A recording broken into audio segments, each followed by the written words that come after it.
On est à Nantes le 19 décembre 1985. Un procès d'assises, l'ambiance est assez lourde. Et là, soudain, les portes s'ouvrent à la volée.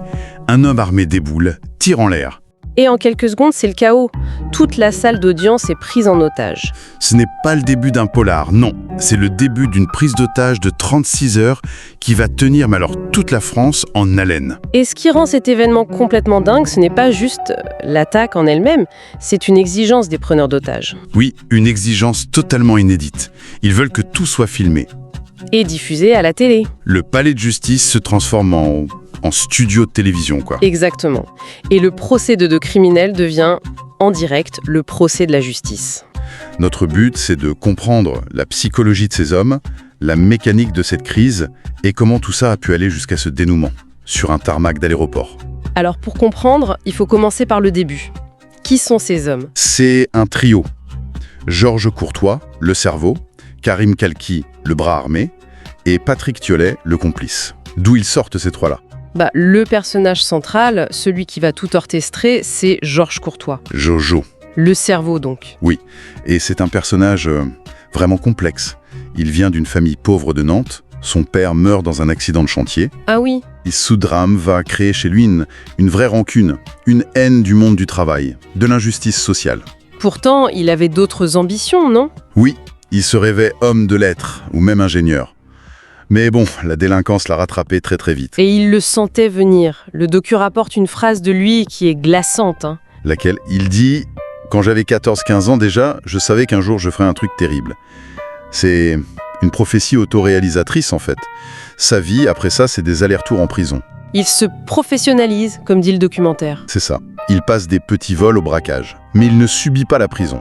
Il la voit comme la blessure d'un sportif de haut niveau, en quelque sorte. Une pause forcée avant de revenir. Et c'est en prison qu'il va faire les rencontres décisives. C'est là que le trio se forme. Exactement. D'abord, Abdelkarim Kalki. Un profil très différent, j'ai cru comprendre. Totalement. Bonne famille marocaine, il est tombé pour un braquage de poste. Et les témoins disent qu'il parlait un français impeccable. On le compare même à De Villepin, jamais un mot d'argot. C'est ça. Et puis, il y a le troisième, Patrick Thiollet. Plus discret, décrit comme fort sympathique. Et dans la cour de promenade, personne ne se doute de rien. Personne. Ils forment un trio très soudé, mais discret.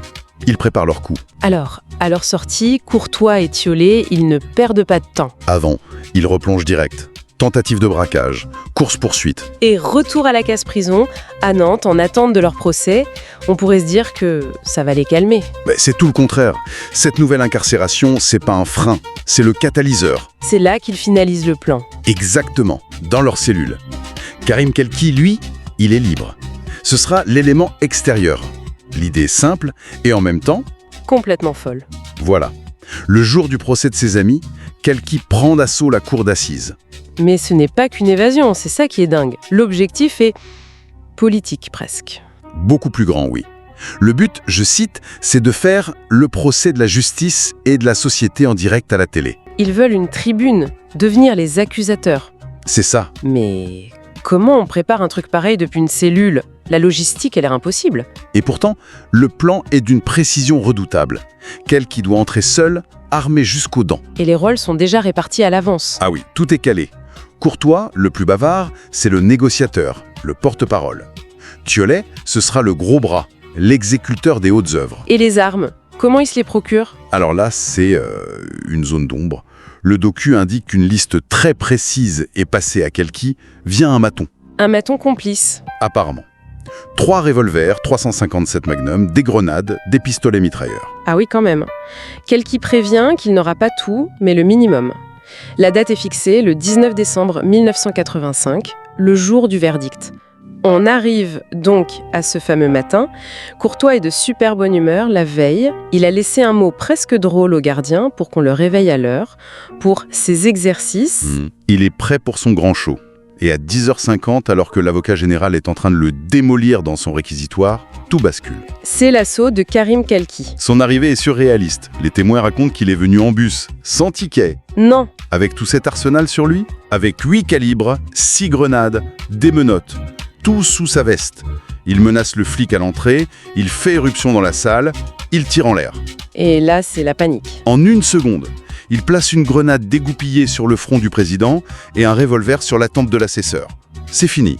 La prise d'otage commence. 34 personnes piégées. Et là, en un instant, tout est inversé. Courtois et Thiollet sont libérés et deviennent les maîtres des lieux. C'est un renversement spectaculaire, oui. C'est Courtois qui prend les commandes. D'ailleurs, il y a un détail étrange. Lequel ? Il demande s'il y a des personnes juives dans la salle, pour les interroger sur la politique sioniste. Mais le docu précise que c'était... Pour brouiller les pistes. Voilà, pour se donner une dimension politique. Pendant ce temps, Thiollet, lui, il a un sweatshirt avec un seul mot, action. La mise en scène est totale. Et c'est là qu'ils formulent leur exigence numéro 1. Pas l'argent. Pas l'argent, pas une voiture, une caméra. C'est là qu'on bascule dans autre chose. Ce n'est plus une prise d'otage classique. On bascule dans le coup de théâtre médiatique. Leur première exigence, c'est la présence des caméras de FR3. C'est d'une modernité stupéfiante pour 1985. Bien avant l'info en continu, les réseaux sociaux. Exactement, ils veulent contrôler le récit. Et quand les journalistes arrivent, Courtois est dans son élément. Complètement. Il est très à l'aise, presque théâtral. Il ne se présente pas comme un criminel, mais comme un homme acculé qui mène une opération ponctuelle, avec une alternative simple. Ou nous partons, ou nous mourrons. Il a enfin sa tribune. Il s'adresse à la France entière. Le procès de la justice a commencé. On a donc cette situation complètement folle. Des caméras au cœur d'une prise d'otage. Comment les autorités réagissent ? Personne n'est préparé à ça. Une cellule de crise est montée, mais ils improvisent. Et pour ne rien arranger, c'est la toute première intervention d'une nouvelle unité d'élite. Le RAD ? Le RAD, dirigé par le commissaire Robert Broussard. C'est leur baptême du feu. Et quel baptême! Quelle est la stratégie de Broussard face à des types qui veulent tout sauf la discrétion ? Broussard arrive avec sa technique, l'usure. Jouer avec le temps, les fatiguer nerveusement, les faire craquer. Sauf que le temps qui passe, ça fait aussi monter la tension à l'intérieur. Énormément.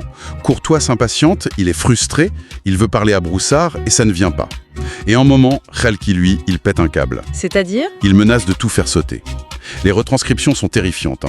Il dit « Je préfère quand même ne pas partir tout seul, au moins 4 personnes, ça me fait du bien. » L'horreur absolue pour les otages. On imagine. Et pourtant, c'est là que quelque chose de complètement inattendu se produit. Malgré cette menace, une sorte de routine anormale s'installe. Unité. Comment ça ? Il libère une étudiante qui fait un malaise cardiaque, il distribue des cigarettes, des chewing-gums. Les lignes se brouillent. On pense forcément au syndrome de Stockholm. C'est un cas d'école. Une sorte de syndrome de Stockholm en accéléré, mais sous l'œil des caméras, ce qui change tout. Et le point culminant, c'est quand ils laissent les otages parler aux journalistes. Et là, c'est le retournement de situation total. Au lieu d'appeler au secours, ils prennent la défense de leur geôlier. C'est sidérant. Un juré qui déclare face caméra « J'ai confiance en ces hommes ». Ouais. Et il ajoute « C'est la police qui sera responsable si nous arrive quelque chose ». Une autre otage dit même « C'est uniquement la police qui nous retient ici ». T'es fou. Les victimes contre les forces de l'ordre. Courtois a gagné. Il n'est plus un criminel. Il est le porte-parole d'un groupe où les otages font presque partie de son camp. Après 36 heures, une sortie est enfin négociée. Pas un car, mais une voiture. Une Renault Espace. Et la sortie du palais de justice, c'est encore une scène de cinéma. Ah oui. Courtois sort menotté, au président de la cour qui l'utilise comme bouclier humain. Il tire en l'air, et là, il se retourne, il vise les journalistes. Il tire sur eux. Il pulvérise l'objectif d'une caméra de la BBC. Mais le docu précise bien qu'il n'y avait personne derrière. C'était encore du spectacle. Du cinéma, comme diront les otages plus tard. Exactement. Et la fuite vers l'aéroport est tout aussi rocambolesque. Il monte dans la voiture avec les derniers otages. Et c'est un des juges qui conduit. La situation est absurde. Avec le raid qui les suit à distance. Et il s'arrête à la gare. Oui. Pour récupérer d'autres armes cachées dans une consigne. Ça montre à quel point leur plan était préparé. C'est hallucinant de sang-froid. La destination finale, c'est donc l'aéroport de Château-Bougon. Qui a été entièrement vidé. La confrontation finale va avoir lieu là-bas, sur le tarmac. C'est là que Broussard joue sa dernière carte. Et il n'y a pas d'avion, j'imagine. Non, il n'y a jamais eu d'avion. Broussard leur propose un accord, totalement inattendu. Quoi donc ? La reddition de Courtois et Thiollet. En échange, un arrêté d'expulsion pour Karim Khalki vers le pays de son choix. Et pour garantir l'accord. Il fait venir le consul du Maroc qui s'engage sur le Coran. C'est un coup de poker. Et ça marche. Ça marche. L'accord est accepté. Les derniers otages sont libérés, sains et saufs. c'est la fin. Cette formule incroyable pour qualifier l'opération. Un demi-échec, c'est-à-dire comme un demi-succès. Le demi-échec, c'est qu'il retourne en prison. Mais le demi-succès, c'est quoi? Avoir eu son moment de gloire. C'est exactement ça. Pendant 36 heures, il a eu ce qu'il a toujours voulu. Une tribune nationale. Il a été le centre du monde. Quelque temps plus tard, il y a le procès de la prise d'otage. Et l'ambiance est toujours particulière. Oui, les otages semblent encore sous le charme. L'emprise psychologique est tenace. Le verdict va tenter de ramener les choses à la normale, j'imagine. Oui, la justice veut ramener cette affaire spectaculaire à sa juste place. L'avocat général requiert 20 ans en parlant d'une attaque contre les fondements de la société. Et la défense plaide l'acte désespéré. C'est ça. Au final, les jurés suivent le réquisitoire. 20 ans pour Courtois et Calqui, 14 pour Thiollet. Et la conclusion du reportage, c'est que l'affaire est ramenée à une vulgaire affaire de droit commun. Mais ce n'était pas vraiment une vulgaire affaire, si. Non, c'est très réducteur. Et un dernier témoignage du président Bayache, l'otage principal, nuance tout ça. Qu'est-ce qu'il dit? Il raconte que Calqui est devenu assez agréable au fil des heures et que le tir de Courtois sur la caméra, c'était du cinéma. Il ne visait personne. Ce qui confirme cette impression permanente d'une immense et tragique mise en scène. Du début à la fin. Finalement, la question qui reste, c'est comment un acte criminel aussi violent a pu se transformer en ce spectacle total où les frontières entre criminels et victimes sont devenues si floues. Ça interroge vraiment sur le pouvoir de l'image et de la narration, en fait. En prenant le contrôle des caméras, Georges Courtois a réussi, ne serait-ce que 36 heures, à contrôler le récit de sa propre histoire. Au point de susciter une forme de sympathie de ses propres otages. Exactement. Il a perdu sa liberté, c'est un fait, mais il a gagné la bataille de l'image. C'est peut-être ça la vraie définition de son demi-succès.